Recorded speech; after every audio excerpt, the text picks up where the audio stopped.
To the channel maths with Neelam. हम सभी पर्यावरण ईवीएस के चैप्टर जो कि आपके सीटेट एग्ज़ाम के लिए टेट एग्ज़ाम के लिए काफ़ी इम्पोर्टेंट क्वेश्चन है, उन सभी बुक के सिलेबस को कंप्लीट करते हुए पूरा कंटेंट कवर करते हुए पढ़ रहे हैं। अभी तक हमने 6 चैप्टर पढ़ लिए हैं, जिसमें हमारा लास्ट जो चैप्टर था खाना अपना अपना, उसमें हमने केरल के, कश्मीर के, गोवा के अलग अलग जगहों के खाने के बारे में देखा, कुछ पैडागॉजी टर्म्स देखी। आज हम पढ़ने वाले हैं चैप्टर 7 और चैप्टर 8, और यदि ये चैप्टर छोटे रहे तो हम चैप्टर 9 भी पढ़ेंगे। चलिए, सबसे पहले मैं आप सभी को कहना चाहूँगी, जो भी सीटेट का एग्ज़ाम या कोई भी टेट एग्ज़ाम देना चाह रहे हैं तो ये वीडियोस उनके लिए काफ़ी इम्पोर्टेंट है।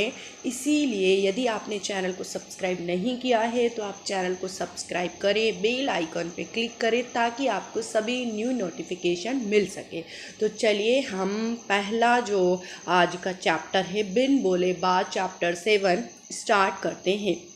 सबसे पहले तो मैं एक और बात कहना चाहूँगी कि मैं ईवीएस हिंदी मीडियम में करवाने के बाद इंग्लिश मीडियम में भी कंप्लीट करवाने वाली हूँ। सबसे पहले यहाँ पर चुप तुम रहो चुप हम रहें, ठीक है। यहाँ पर कुछ वर्ड सामने आए हैं, चुप तुम रहो चुप हम रहें। देखिए, चुप तुम रहो तुम चुप हम रहें। फिर आगे बात हो रही, चलो एक खेल खेलें। इस खेल में सबको बिना बोले अपनी बात दूसरों तक पहुँचानी है, मतलब इशारों में कुछ खेल है। आप इशारों में अपनी बात दूसरों तक कैसे पहुंचाते हैं, कुछ उसमें भावनाएं भी शामिल होती है, कुछ आपका एक्सप्रेशन भी शामिल होता है।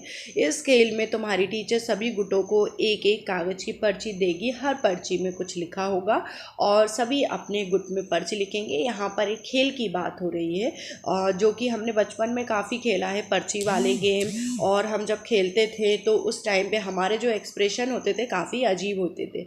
यहाँ पर जो पैडागॉजिकल एक टर्म आ रही है, जिन घटनाओं को बच्चे समझ पाए, जिनमें स्वयं को जोड़ पाए उनको चुने। क्या बोल रहे हैं कि बच्चे जिन घटनाओं को समझ पाए, जिनमें स्वयं को जोड़ पाए उनको चुने, ताकि बच्चे उन्हें प्रभावी ढंग से नाटक के रूप में प्रस्तुत कर पाए। यहाँ पर बात हो रही है कि बच्चों जीवन से जुड़ी सीधी सीधी बात होती है। आप कोई भी वर्क करें, कोई भी गेम खेलें बच्चों के साथ क्लास में, उनके जीवन से, उनके अनुभव से जुड़ी चीज़ों पर ही बात करें, ठीक, तभी वो समझ पाएंगे। इस तरह से देखिए, एक्सप्रेशन दे रही है, बच्चा समझ रहा है। अब हम आगे बात कर रहे हैं कि जो व्यक्ति बोल सुन नहीं पाते, उनके बारे में बच्चे फील करेंगे, महसूस करेंगे कि जब उनकी स्थिति क्या होती है।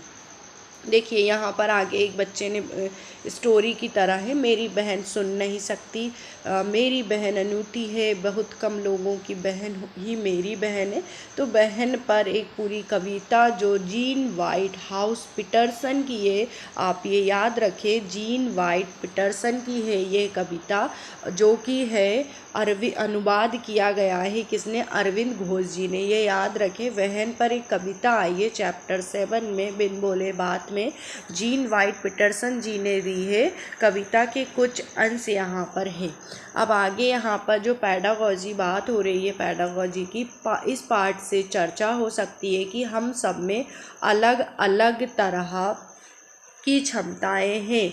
देखिए, आप इसे अच्छे से देखें, इस बात को बहुत ही ये नीडफुल है आपके लिए।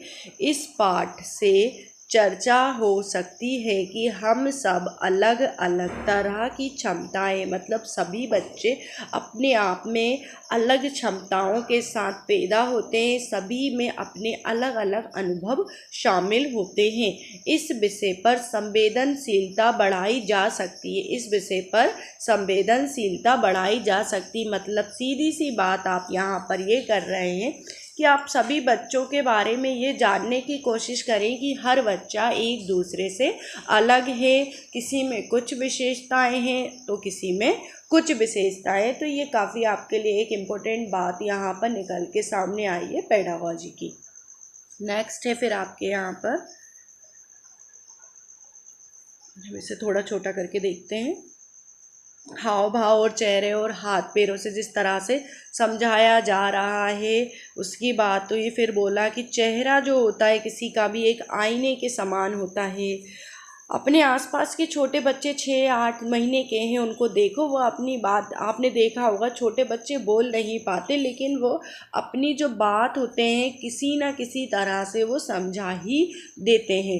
तो इस तरह से कि हर व्यक्ति अपनी बात समझाने में सक्षम है, चाहे वह छोटा है चाहे वह बड़ा है। अब यहाँ पर एक बात ये, यहाँ पर देखिए आप, यह यामिनी की अम्मा है। आज यामिनी ने जब रसोई से अचार की शीशी निकाली, शीशी गिर कर टूट गई, अम्मा का चेहरा बना। ये तो एक अचार की शीशी के बारे में क्वेश्चन क्या आता है यहाँ पर। अचार से मतलब एक प्रिजर्वेशन टर्म से है कि मतलब कौन सा जो खाद्य पदार्थ है उसे हम सुरक्षित करके काफ़ी लंबे समय तक रखते हैं, किस तरह से रखते हैं। तो आपको यह टर्म एक निकल के सामने आई है और इस तरह से क्वेश्चन पूछा जाता है। फिर आगे यहाँ पर हाथों से कुछ देखिए कलाकृतियाँ बनाई गई हैं, उन कलाकृतियों के बारे में कि ये कौन सी है, बच्चे को बता के समझाने की कोशिश की गई है। बच्चे काफ़ी छोटे होते हैं और उन्हें इस तरह की जो चीज़ें हैं वो काफ़ी पसंद आती है और खेल खेल में काफ़ी वो पढ़ भी पाते हैं। यहाँ पर एक देखिए कुछ चित्रों के साथ बोला गया है कि अपने मन से कहानी बनाओ, अपने साथियों को सुनाओ और उस पर, मतलब बच्चों को यदि आप ऐसा चित्र बताएंगे तो बच्चे इस चित्र के अनुसार अपने अपने मन में कुछ कहानी बनाएंगे और उस कहानी को बताएंगे। उससे बच्चों का जो दिमाग होगा वो बहुत अच्छी तरह से विकसित होगा। तो जो बिन बोले बात आपका चैप्टर 7 था पर्यावरण क्लास 3 का, उसमें जो टर्म्स रही कि अपने अनुभव के आधार पर बच्चे कुछ बता सकते हैं। हर बच्चा अलग अलग विशेषताओं के साथ पैदा होता है, हर बच्चे की सोच अलग है। आप 2 चित्र 2 बच्चों को बताएं, एक चित्र 2 बच्चों को बताएं, तो दोनों बच्चे उस चित्र के बारे में अपनी भावनाएं विचारों को अलग तरह से प्रदर्शित करेंगे। तो चलिए हम चैप्टर 8 पर आते हैं। और एक और इम्पोर्टेंट बात मैं आपको यहाँ पर बता दूँ कि सबसे मेन इम्पोर्टेंट पार्ट यहाँ पर है कि ईवीएस के चैप्टर ख़त्म करें और फिर हर चैप्टर से हम जो भी महत्वपूर्ण प्रश्न होंगे उनकी एक लिस्ट लेकर के आपके सामने कुछ वीडियोस लाएंगे। तो चलिए चैप्टर 8 की बात करते हैं। चैप्टर 8 में है पंख फैलाएं उड़ते जाएं। मतलब क्या हुआ कि हर व्यक्ति स्वतंत्रता चाहता है, चाहे वह छोटा है बड़ा है, पशु पक्षी जानवर कोई भी हो, उसे आप जितना स्वतंत्र रखेंगे वह उतना ही आगे जाएगा, उसके विचारों को जितनी प्रधानता दी जाएगी। आगे बोला गया है कि सिर पर मेरे डैश है, सुंदर पंखों पर नाज है, सुंदर नाज दिखाता हूँ, राष्ट्रीय पक्षी कहलाता हूँ। इस तरह की छोटी सी बच्चों से पूछने के हिसाब से एक पहेली के रूप में दिया गया है। तो बच्चों से अब कहानी कविता पहेलियाँ भी पूछ सकते हैं। तो ये मोर के बारे में बात हो रही है जो कि हमारा एक राष्ट्रीय पक्षी है। बच्चों को पढ़ाने के तरीके देखिए आप कि किस तरह से छोटे छोटे हम बच्चों को पढ़ाते हैं। फिर आगे बात हो रही है, आकाश से सीधे आती हूँ, झपट चूहा ले जाती हूँ, पूँछ है मेरी खांचे वाली, डैश हूँ मैं बड़ी निराली। देखिए ये बात हो रही है इस पक्षी की कि इनकी जो निगाहें होती हैं वो इतनी तेज़ होती है कि आसमान में उड़ते हुए भी ज़मीन की चीज़ों को ये बहुत ही बारीकी से देख लेते हैं और अपना शिकार को ये ले लेते हैं। तो जो पशु पक्षियों की बात है, इनसे प्रश्न बनते हैं इनके घोंसलों के बारे में, इनकी भोजन, इनके रहने के बारे में। तो हम उन चीज़ों को भी यहाँ पर देखेंगे। देखिए यहाँ कुहू कुहू आवाज़ लगाती है, मधुर मधुर में गीत सुनाती, सबके मन को हूँ में भांति, देखो मैं कहलाती। देखिए कोयल के बारे में बात हुई यहाँ पर। फिर यहाँ कुछ अलग अलग आप यहाँ पक्षी देख सकते हैं। पक्षियों को बहुत ध्यान से देखें क्योंकि पक्षियों के से संबंधित प्रश्न बहुत बनते हैं। तो देखिए मोर, बाज, कौवा, कोयल और यहाँ पर आपको कबूतर, यहाँ पर ये आपका गिद्ध देख सकते हैं आप। यहाँ पर कलर के बारे में बात हुई है कि कबूतर स्लेटी कलर का होता है। फिर यहाँ पर देखिए मैना, और डिफरेंट डिफरेंट टाइप की चिड़ियाँ। कट फोड़वा आपने यदि नहीं देखा हो तो ये देखिए, ये कट फोड़वा है। इसके बारे में भी बहुत क्वेश्चंस बनते हैं। उल्लू के बारे में देखने से, गर्दन से क्वेश्चंस पूछा जाता है। देखिए अब यहाँ पर चोंच के बारे में भी बोला गया है। तो यहाँ जो शब्द आए हैं, पंख, पैर, चोंच, बोली, इनसे क्वेश्चंस बनते हैं। पंखों के बारे में, चोंच के बारे में, किस पक्षी की चोंच किस तरह की है, इस तरह के क्वेश्चन पूछे जाते हैं। यहाँ पर पक्षियों को दिखाने से मतलब है बच्चे को बाहरी जीवन से जोड़ना, बाहर ले जाकर शिक्षा देना, कागजी ज्ञान से मुक्त करना। बच्चे बाहर पक्षियों को देखेंगे, कागज पर आसानी से पहचान कर पाएंगे। कविता को बढ़ाने के लिए बच्चों को पक्षियों के गुण पता होने से मदद मिलेगी। चाहे वे उनके नाम भी ना जानते हो, लेकिन वो दिमाग में इस चीज़ को उतार लेंगे और इस चित्र को बना पाएंगे। अब देखिए यहाँ पर पक्षी भी अलग अलग तरह के हैं। तो इन्होंने बोला पानी में, पेड़ में, ज़मीन में, घर में उड़ते हुए पक्षियों के बारे में बताओ। तो बच्चे जो भी अपने अनुसार देखते हैं उन पक्षियों को बता पाएंगे। यहाँ पर जो लाइनें आप देखेंगे, बच्चों की पक्षियों में रुचि बढ़ाने के लिए बच्चे चुपचाप बैठकर पक्षियों को देखें तो अपने अवलोकन को नोट करना भी सीखें। क्या होता है कि बच्चे देखते हैं और आप उन्हें अवलोकन करवाते हैं तो इससे उनका दिमागी विकास भी होगा और वो इसे नोट भी करते चलेंगे।